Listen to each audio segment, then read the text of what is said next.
momento hemos hablado de la parada y el estacionamiento, que son las dos maniobras, pero el tercer tipo de inmovilización era la detención, ¿no? Digamos que la detención podría ser para cumplir un precepto reglamentario, también existía detención cuando yo inmovilizaba el vehículo por necesidades del tráfico, y también había una detención cuando yo inmovilizaba el vehículo por lo que se conocía como una detención por emergencia, ¿vale? Decíamos que una detención por emergencia, o lo que era una emergencia, era que ocurriera la caída de la carga, la avería del vehículo, o que algún ocupante del vehículo, me da igual que el conductor, el copiloto, viajeros traseros, si algún ocupante del vehículo se pone malo y yo tengo que inmovilizar el vehículo por ello, eso es una detención por emergencia, ¿de acuerdo? Entonces, cuando hagamos detenciones por emergencia, vamos a seguir como 3-4 pautas muy importantes. La primera se menciona: si usted tiene que hacer una inmovilización por emergencia, una detención por emergencia, ¿dónde dejará el coche? ¿Vale? Porque detención por emergencia es que se caiga la carga, ¿sí o no? Pero detención por emergencia es también que se nos rompa los soportes del motor y el motor se caiga al suelo. ¿Estamos de acuerdo? Se ha averiado el coche, ¿vale? Entonces, fijaros, me dice el reglamento que siempre que yo pueda cumplir las normas de estacionamiento, pues eso sería lo ideal. Vamos a ver. O sea, no sé si recordáis, pero la máxima de un estacionamiento correcto es que el coche no molesta. Si yo voy andando con mi coche se avería y consigo llegar y dejar el coche bien estacionado, lo estoy dejando de forma que no molesta. Sea lo ideal, ¿sí o no? ¿Vale? Por ejemplo, oye, ¿se podía estacionar en autopistas o autovías? Está prohibido, ¿no? Va, imaginaos que vais por la M30. La M30 es una autopista, ¿vale? Vais por el carril central y el motor empieza a hacer empieza a petardear, empieza a echar humo raro, el coche empieza a pegar tirones y tal. ¿Podría usted parar o estacionar en una autopista? ¿Parar o estacionar? No. ¿Se puede parar o estacionar en autopistas? Yo creo que no. Si acabamos de decir, es que no creo que lo acabamos de decir, que va a ser que no. ¿Vale? Entonces, si usted se le avería el coche en la M30 para dejarlo cumpliendo las normas de estacionamiento, lo que tendríamos que hacer sería salirnos de la M30. ¿Estamos de acuerdo? Oye, que el coche aguanta y te puede salir de la M30 pegando petardeos y tirones, y te sales de la M30 y consigues estacionar el coche fuera de la autopista o de la autovía, genial, el coche no molesta. Pero ¿y si se te cae el motor? El coche no petardea, no, es que se te cae el motor y no te vas a poder salir de la M30, ¿vale? Pues, ¿dónde dejará usted el coche para hacer una detención por emergencia si no es capaz de cumplir estas normas de estacionamiento? Pues ahora la cosa es, donde se me caiga el motor, pues ahí puedo dejar el coche, ¿vale? Entonces, la pregunta es, ¿podrá hacer usted una detención por emergencia en medio de la M30? Si no tengo más remedio. Si se me ha caído el motor en el carril del centro de la M30, ¿qué voy a hacer? Un motor de un coche pesa 600 kilos. ¿Qué hago? ¿Le pego pataditas? ¿Vale? Entonces, fijaros, si no es posible cumplir las normas de estacionamiento, pues ahora ya, de todas las opciones que yo tenga, intentaré coger la que menos moleste, ¿vale? A mí, si me dan a elegir entre dejar el coche averiado, detenido por emergencia, en medio de la M30, o dejarlo en el arcén de la derecha, ¿cuál cogeríais como mejor opción? Dejarlo en el arcén de la derecha, ¿vale? Si me dan a elegir entre el arcén de la derecha y el arcén de la izquierda, ¿con cuál os quedaríais? Yo me quedaría como con el arcén de la derecha, ¿vale? Pero ¿y si no puedo llegar al arcén de la derecha y tengo para elegir entre dejarlo en medio de la calzada o el arcén izquierdo? ¿Dónde lo dejaríais el coche? El arcén izquierdo. Pero si no me queda más narices que dejarlo en medio de la calzada, pues tendré que dejarlo en medio de la calzada, ¿sí o no? ¿Vale? Preguntas de estas de exámenes. Hemos dicho que en autopistas y autovías está prohibido parar y estacionar, ¿sí o no? Pues ahora nos ponen la típica fotografía de un examen y, oye, ¿se puede parar o estacionar en el arcén de una autopista o autovía? Aunque sea el arcén tampoco, ¿no? Bueno, pues nos ponen una foto y nos dicen en la pregunta, en el examen, que esto que se observa en la fotografía es una autopista o autovía y hay un vehículo allí inmovilizado en el arcén. Y la pregunta es, ¿qué tipo de inmovilización estará haciendo este señor para que sea correcta? ¿Qué será? ¿Puede ser parada? ¿Estacionamiento? No, pues entonces no es correcta. ¿Qué será entonces? Una detención por emergencia, donde el hombre no ha podido salirse de la autopista o autovía y no le ha quedado más narices que hacerlo en el arcén de la derecha. Entre eso y dejarlo en el centro de la calzada, pues lo veo más correcto, ¿vale? Bueno, pues una vez que hemos dejado el vehículo, si no podemos estacionarlo, pues básicamente donde se nos caiga el motor, buscando siempre la opción que menos moleste, pues acto seguido, como hemos hecho una detención por emergencia, como de alguna forma nuestro coche o nuestra carga genera un obstáculo, lo que tendremos que hacer será señalizar el obstáculo que acabamos de generar. ¿Vale? A la hora de señalizar una detención por emergencia, una caída de carga, una avería del vehículo, ¿vale? Pues vamos a jugar con tres cosas básicamente. Primero vamos a jugar con el tema de los triángulos. ¿Conocéis los triángulos, no? ¿Cuántos triángulos de estos, los dispositivos de preseñalización de peligro que se llaman, cuántos son obligatorios llevar en el coche? Dos. Las motos no tienen obligación de llevarlos, más que nada porque no tienen maletero, ¿dónde lo meten? ¿Vale?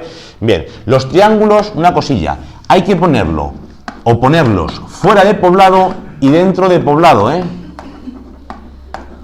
¿vale? O sea, me da igual que estemos fuera de poblado o dentro de poblado. Ahora vemos a cuántos metros se colocan y todo esto, ¿bien? Pero la cosa es, triángulos siempre que el vehículo se averíe. ¿De día, de noche o es indiferente? ¿Qué pensáis? Exactamente. Tanto de día como de noche. O sea, los triángulos siempre. ¿Vale? Por otro lado, la luz de emergencia. ¿Sabéis lo que es la luz de emergencia, no? Ahora matizamos con respecto a los triangulitos, pero jugamos un poco a esto. La luz de emergencia, conocéis que es el funcionamiento simultáneo de todos los intermitentes del coche, ¿vale? Bueno, pero la luz de emergencia, evidentemente hay que encenderla cuando el vehículo está detenido por emergencia, ¿no? Vale, ¿de día, de noche, fuera de poblado, dentro de poblado o siempre? Siempre. O sea, todo igual, siempre, tanto de día como de noche, me da igual que sea fuera de poblado o dentro de poblado, siempre. Más cosas. Además, a veces, además de todo eso, hay que dejar la luz de posición encendida. Bien, la luz de posición es fuera de poblado, dentro de poblado, de día, de noche. ¿Quién me puede responder esto? Siempre no. De noche. Pero cuidado, tanto fuera de poblado como dentro de poblado, O sea, si es de noche la detención por emergencia, ¿vale? Además del triángulo y luz de emergencia, además hay que encender la luz de posición para que los demás me vean, ¿vale? O sea, si os dais cuenta, podemos decir que las tres cosas son siempre, excepto la luz de posición de día, que la luz de posición de día no hay por qué encenderla. Podríamos encenderla, pero no estamos obligados. ¿Va claro el tema? ¿Sí? Otra cosilla, vamos a ver, luego hablaremos del tema de los chalecos. La siguiente plana. Pues si queréis sumarlo aquí, el chaleco. ¿Es obligatorio llevar algún chaleco en el coche? 1, 2, 1. Es obligatorio llevar un chaleco. Es obligatorio ponértelo cuando bajes. Es obligatorio llevarlo. No.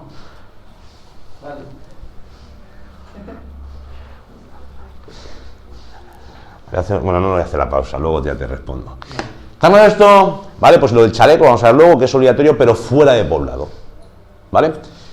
Vale, hablamos del tema del triangulito. ¿El triangulito, cuántos triangulitos se coloca? Pues fijaros, si estamos, nos quedamos tirados en una calzada con un carril para cada sentido, ¿vale? ¿Cuántos triangulitos colocamos? ¿Quién ya no sabe? Uno delante y otro detrás. ¿A cuánta distancia del coche?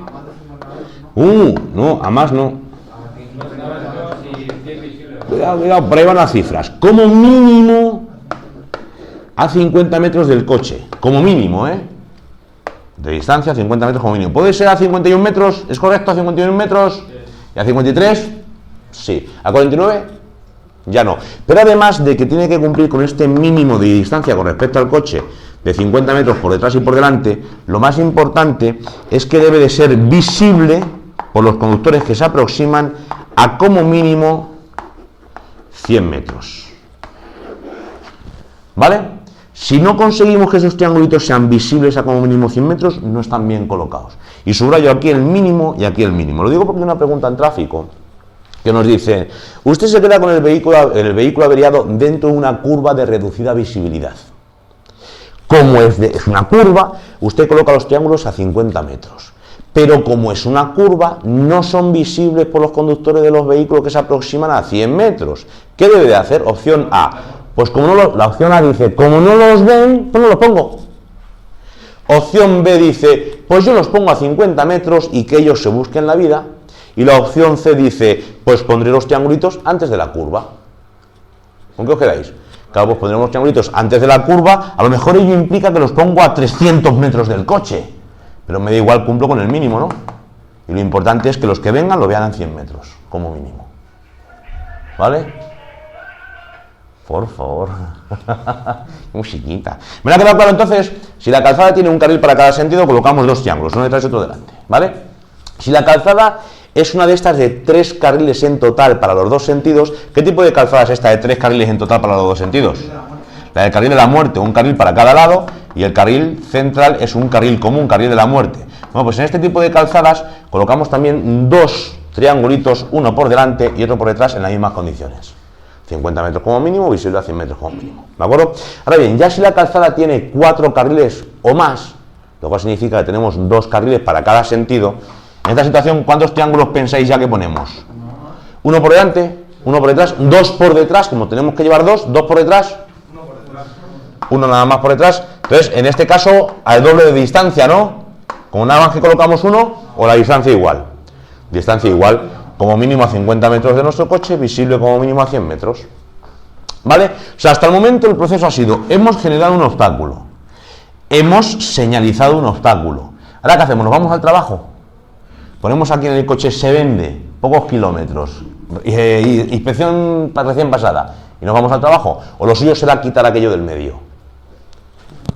Pues evidentemente lo que vamos a jugar va a ser a quitar aquello del medio, lo que normalmente suele ser el remolcado del vehículo, ¿vale? Cuidado con el remolcado del vehículo, que sufre muchas preguntas por parte de tráfico en los tests, ¿vale? Entonces, fijaros, bueno, ahora el reglamento dice que intentaremos poner todos los medios a nuestro alcance para retirar aquel obstáculo, o bien la carga, o bien el obstáculo que hemos generado con la máxima celeridad, ¿vale?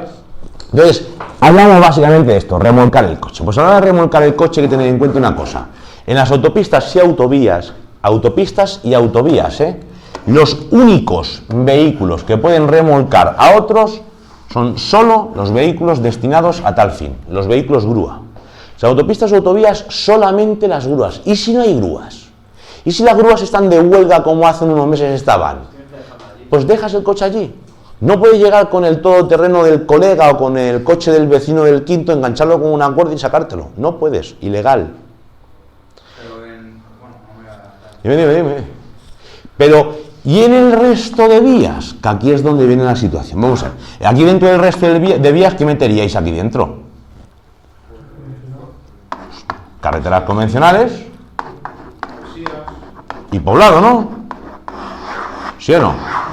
Carreteras convencionales y poblado. Pues fijaros, como norma general, en el resto de vías, ¿quiénes son los que tendrán que remolcar a otros vehículos? Coño, pues normalmente será una grúa, un vehículo destinado a tal fin. Pero excepcionalmente se permite que sea el vecino del quinto, con su coche y una cuerda, ¿vale? Pero dentro de esta excepción, excepcionalmente el vecino del quinto puede remolcar mi coche, pero solamente hasta donde pueda dejarlo correctamente estacionado, o incluso, si me apuráis, hasta la próxima localidad, no más allá de ello, ¿vale? Pero como norma general, ¿quién deberá de ser en estos casos? Norma general, las grúas, ¿vale? ¿Podría en una autopista o autovía excepcionalmente ser el vecino del quinto? No, autopista o autovía, solamente las grúas. ¿Está claro esto? ¿Vale? Y por último, lo que hablamos con respecto al chaleco. Bien, vamos a ver, el chaleco es obligatorio colocárselo por parte del conductor, cuidado con esto, cuando el conductor pise el suelo fuera de poblado. Bien, dentro del poblado no tiene por qué, cuando el conductor pise el suelo, tanto de día como de noche. ¿De acuerdo? Y por último, evidentemente, con el tema de la detención por emergencia, pues a lo mejor hay que pedir ayuda. Si no llevamos el móvil o lo llevamos sin batería y demás, pues normalmente para pedir ayuda usaremos un poste o puesto de socorro. ¿Los conocidos postes o puestos de socorro? ¿Vale? Que son esas especies como de cabinas que hay en las carreteras. Bueno, pues usaríamos ese puesto o poste de socorro. Esos puestos suelen tener unos teléfonos con marcación directa.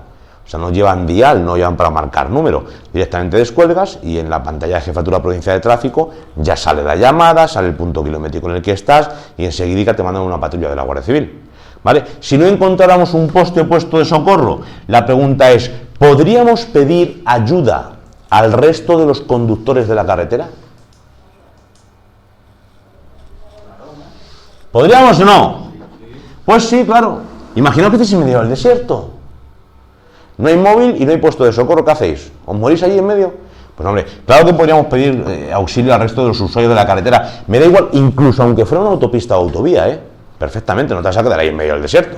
¿vale? Lo que desde luego dice el reglamento, que nunca pediríamos ayuda desde dentro de la carretera, desde dentro de la calzada, lo haríamos desde el arcén. No te vas a poner en medio de la autopista, en el carril central, allí, oye, para, que esté pinchado. Viniendo camiones a 190 o 230, Javier. Javier hace así con la cabeza. Sí. ¿Alguna duda con esto? ¿Ninguna?